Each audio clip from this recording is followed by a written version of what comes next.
Jai Shri Krishna, Jai Mata Di. So it's that time of the year again, homegrown patra. So let's go ahead and make our patra together.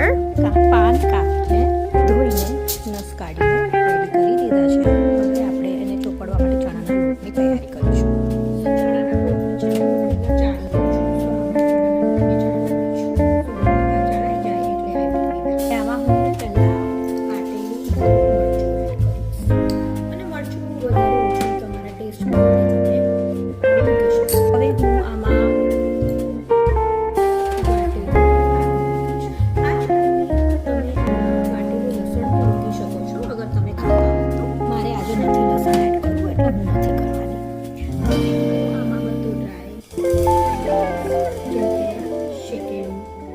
જીરું powder, પછી એમાં થોડોક ગરમ મસાલો, પછી એમાં આમચૂર,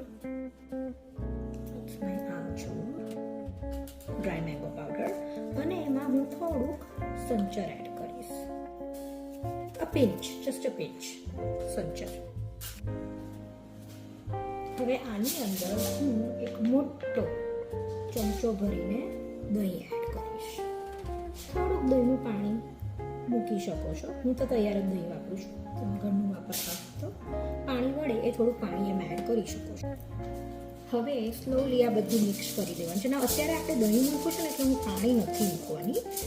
જેમ મિક્સ થયા પછી કન્સિસ્ટન્સી જોઈશ અને પછી હું એમાં પાણી જોઈએ એમ એડ કરીશ.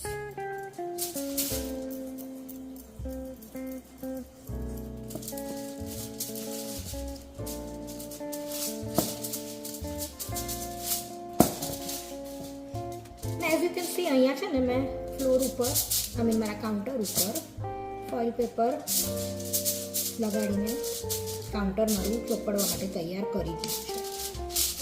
શું છે કે બધો મેસ બહુ થાય છે પાત્રામાં, તો મારે એ બધું ક્લિનિંગ પછી ના કરવું પડે. હવે આ બધું મિક્સ કરીને જ મેં ત્યાંની કન્સિસ્ટન્સી આવી છે. હવે મેં થોડું પાણી લીધું છે. પાણીની અંદર જ મેં મીઠું, લાલ મરચું અને હળદર એડ કરી દીધી છે. અને જોઈએ એ પ્રમાણે હવે હું આમાં પાણી એડ કરતી જઈશ અને એની કન્સિસ્ટન્સી એડજસ્ટ કરતી જઈશ. તમે લાલ મરચું સ્કીપ કરી શકો છો.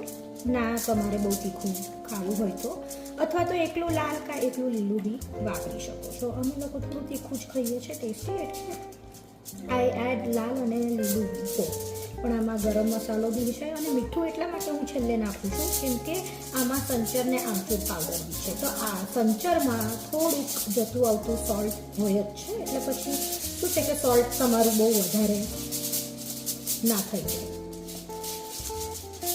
ઓકે, સોલ્ટ કમિંગ ટુગેધર ના. અને હજી જરાક પાણી જોઈએ છે. મને કન્સિસ્ટન્સી થોડી ધીમી ગમે છે. તમે ખાવ ત્યારે બી લોટ બફાઈ જાય પછી.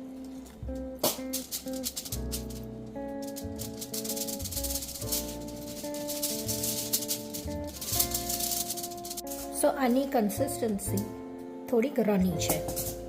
આ પાત્રા ચોપડવાના હું શરૂ કરીશ.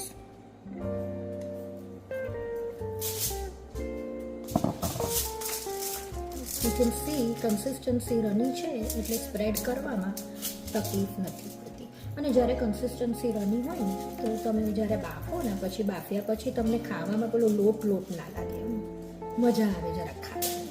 એટલે આઈ લાઈક આની કન્સિસ્ટન્સી થોડી ઢીલી. હવે મારું આ એક પહેલું જે લેયર બોટમ પાતળું છે કવર થઈ ગયું છે લોટથી. હવે એના ઉપર હું આ બીજું પાતળું મૂકીશ. સેમ વે એને બી હું ચોપડી દઈશ.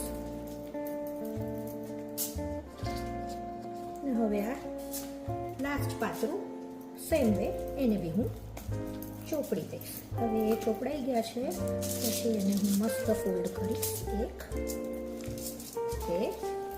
થોડુંક અહીંયા બી હું ચોપડીશ અને હવે એના હું રોલ બનાવી દઈશ. એટલે આ મારો પહેલો વાટો પાત્રાનો રેડી છે.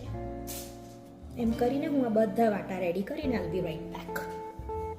બધા મારા વાટા જ્યાં સુધી ચોપડાય છે ત્યાં સુધીમાં મેં એક સ્ટીમરમાં પાણી ભરી દીધું છે અને આ પોટ રેડી કરી દીધું છે. હવે આ પોટમાં હું થોડુંક ઓઇલ એડ કરી દઈશ. એટલે શું છે કે આપણા વાટા ચોંટી ના જાય. ત્યાં એનું બીજું જે સેકન્ડ છે કમ્પાર્ટમેન્ટ, એને બી મેં ઓઇલ કરીને રેડી રાખીશ. બધા મારા વાટા રેડી થઈ ગયા છે અને મારું સ્ટીમર બી રેડી છે. એટલે હવે હું બધા વાટા આમાં ગોઠવી દઈશ. આ એકમાં મુકાઈ ગયા, આ બીજામાં બી મુકાઈ ગયા. હું ઢાંકી દઈશ. ગેસ મારો એકદમ ફાસ્ટ છે અને હું આ પાત્રાને ઓલમોસ્ટ 30 to 45 મિનિટ્સ કૂક થવા દઈશ. વાઇલ હું તમને બતાવી દઉં કે જો આ ક્લીનિંગ મારું કેટલું ઇઝી થઈ ગયું છે. સીધા એટલે I like putting foil paper. ત્યાં સુધી આપણા પાત્રા બફાય છે ત્યાં સુધીમાં આપણે વઘારની તૈયારી કરી દઈએ. તો મેં એક મોટું પોટ લીધું છે. મોટું પોટ એવી રીતે લીધું છે કે જેમાં વઘાર થાય ને પછી પાત્રા રેડી થાય એટલે કટ કરીને એમાં જ હું બધું મિક્સ કરી દઈશ. Okay, I am adding oil to the paper.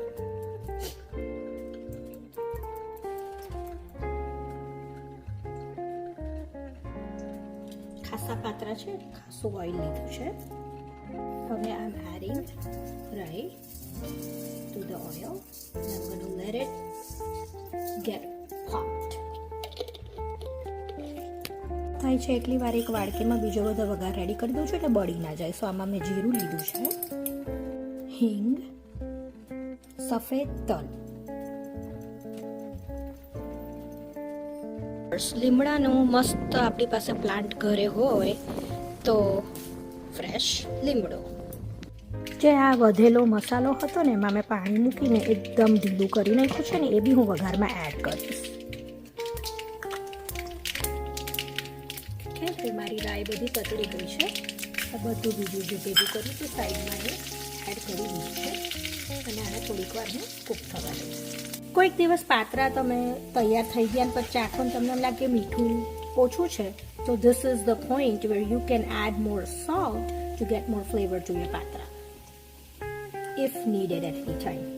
મારો બધો વઘાર રેડી છે. હવે હું એમાં આ ચણાના લોટનું જે પાણી બનાવ્યું હતું, વધેલો જે મસાલો હતો એ ઉમેરી દીધું ને હવે એને કોન્સ્ટન્ટલી હલાયા કરવાનું છે. એટલે શું છે કશું તમારે એ ના થાય, ફાટી ના જાય. આમાં મેં છે ને થોડુંક લાલ મરચું બી એડ કર્યું છે. હું વિડીયોમાં લેવાનું ભૂલી ગઈ, સોરી. પણ પાણી બી એડ કર્યું છે. આપણે જ્યારે વઘાર મૂકીશું લાઈક પાત્રામાં મૂકીશું તો શું છે કે પેલું ખાતા વખતે તમને બિલકુલ ડચુરા નહીં પડે, તમને બિલકુલ પાત્રા ડ્રાય નહીં લાગે because of this additional step that I have done. તમે લોકો કોણ આવું કરો છો મને જણાવજો ને કોમેન્ટમાં. મને તો બહુ જ ભાવે છે મારા પાત્રા આવી રીતે. બધા પાત્રા બફાઈને કાપીને રેડી છે. હવે હું વઘારમાં એને એડ કરી દઈશ. પાત્રા રેડી થઈ ગયા. Sprinkle with some coconut and you can also sprinkle with some cilantro, kothmir if you like. Hope you guys enjoy. Jai Shri Krishna, Jai Mata Di. Bye.